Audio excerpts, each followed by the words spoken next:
And here in this seasonal rainforest, the fresh growth feeds all kinds of animals, including one of the most striking monkeys on the planet.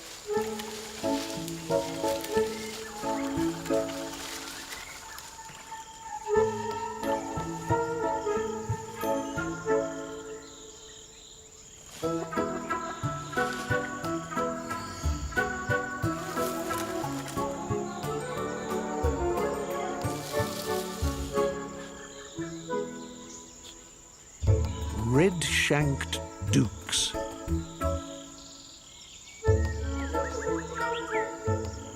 Timed with the burst of fresh spring leaves and flowers, these doucs are having a baby boom of their own.